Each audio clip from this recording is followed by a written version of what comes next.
की अद्भुत चमत्कारिक घटना।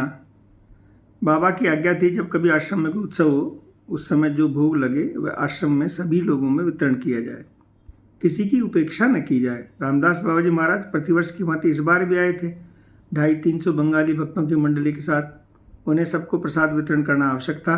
जो सामग्री थी उसमें इतने लोगों को पूरा पड़ना असंभव था। कृपा सिंधु बाबा आदि के लिए ये चिंता का विषय था।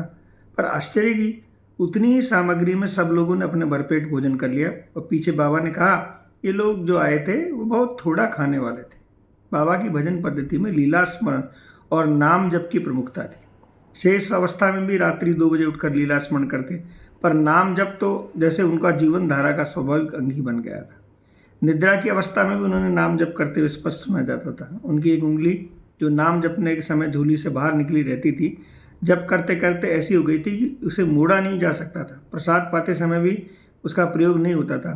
वह जैसे नाम को ही पूर्णतः समर्पित थी। एक बार महोपाध्याय प्रभुनाथ तर्कभूषण ने उनसे पूछा, बाबा कली में नाम का जप इतना महत्व क्यों है? उन्होंने उत्तर दिया, कली में यज्ञ नहीं हो सकते क्योंकि द्रव्य शुद्ध नहीं है।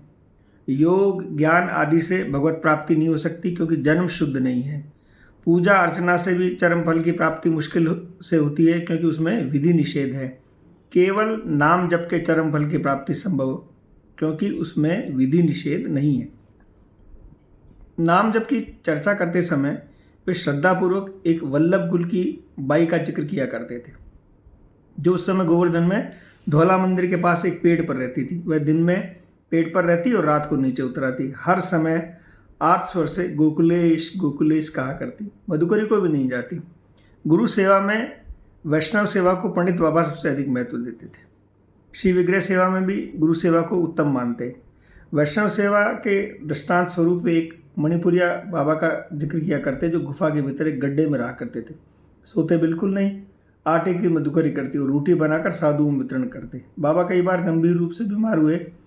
वे यदि प्रभु से प्रार्थना करते तो उन्हें तनिक भी कष्ट न मिलता, पर वे अन्यान्शी अभिलाषा शून्य एकांतिक भजन के पूर्ण मूर्त स्वरूप थे। उन्होंने अपने जीवन में अपने रोग दोग या सब सुख दुख के लिए कभी अपने इष्ट को न तो स्वयं याद किया और न अपनी जानकारी में किसी को और को याद करने दिया। एक बार उनकी दाढ़ में असह्य वेदना हुई।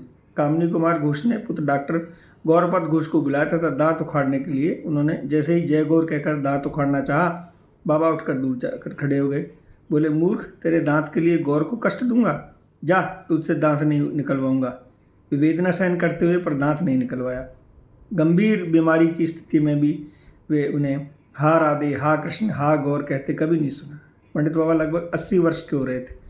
उनकी दुर्बलता बढ़ती जा रही थी, फिर भी भजन संबंधी सारे नियमों का पालन विधिवत चलता।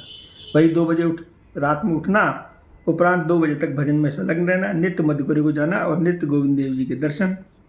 एकादशी आदि तिथियों पर निर्जल व्रत रखना, आचार्यों की तिथियों पर पानी हो या तूफान उनकी समाधि पर जाकर दंडवत करना इत्यादि। धीरे धीरे मधुकरी का मार्ग संक्षिप्त होता गया। अंत में दुर्बलता इतनी बढ़ गई कि नियम रक्षा के लिए थोड़ा दूर भी मधुकरी के लिए जाना संभव न हुआ। जब तक वे दाऊ जी की बगीचे में फाटक तक ही जा सकते, इस नियम का पालन अन्य बाबा लोगों को द्वारा लाई हुई मधुकरी को 2-3 टुकड़े लेते और जब वे इस योग भी न रहे तब उन्होंने अन्न त्याग दिया। 60 वर्ष से मधुकरी के अन्न की निर्वाह करते आ रहे बाबा बिना मधुकरी का अन्न रुचता कैसे? अब वे केवल फलों का रस लेते, निरंतर तख्त पर लेटे रहते। कुटिया से बाहर जाना होता तो सेवक तख्त पकड़कर बाहर ले जाते, पर ऐसी अवस्था में मन में किसी प्रकार की दुर्बलता नहीं है। उसमें पहले की जिसी स्फूर्ति, नाम जब सब समय चलता रहता। कभी कभी विनोद भी करते।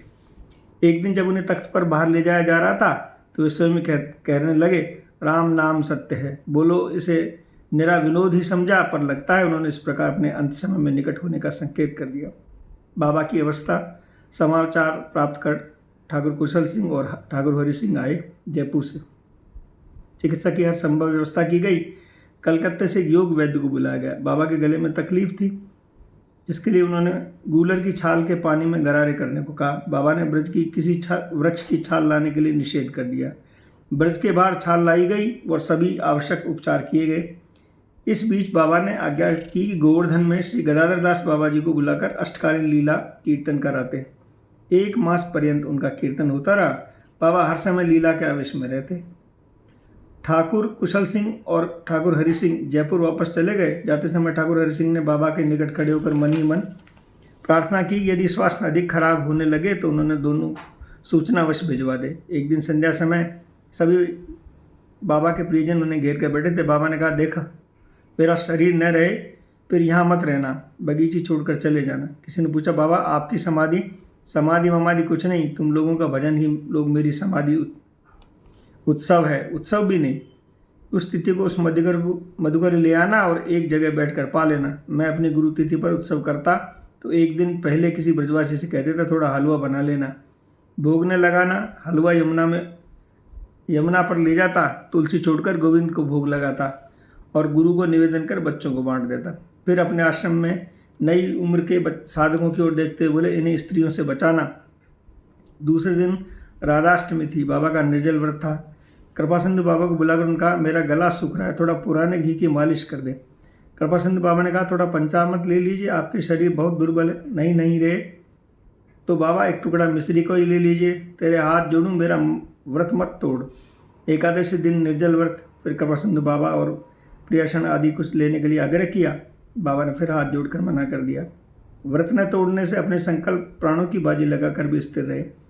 2-3 दिन बाद उन्होंने कृपा सिंधु बाबा से कहा, कुशल सिंह और हरि सिंह को तार लेकर बुला लो। कृपा सिंधु बाबा ने इस पर ध्यान नहीं दिया, शायद इसकी आवश्यकता ही नहीं समझी। दूसरे दिन फिर बाबा ने पूछा, उन लोगों को तार दे दिया? इसके बाद बाबा मौन हो गए। वे समाधि रहने लगे। तार भेज दिया। द्वितीया के दिन एकदम बोल पड़े, बच्ची देख, प्रिया प्रीतम आए हैं। कृपा सिंधु बाबा ने पूछा, बाबा प्रिया प्रीतम अकेले हैं या आपका मंजरी स्वरूप भी है? स्वरूप भी है, बाबा ने उत्तर दिया। महाप्रभु भी है? थोड़ी देर चुप रहकर वे बोले, महाप्रभु भी हैं। प्रियाषण बाबा ने पूछा, बाबा बलदाऊ जी भी हैं क्या? बलदाऊ यहाँ कहाँ? कह के वे चुप हो गए। चतुर्थी के दिन चेतन अवस्था में उन्होंने कहा, बच्ची रज का चबूतरा बनाकर मुझे उस पर लेटा दे। बाबा के मुख पर ये शब्द सुनते ही जैसे सबके प्राण उगे।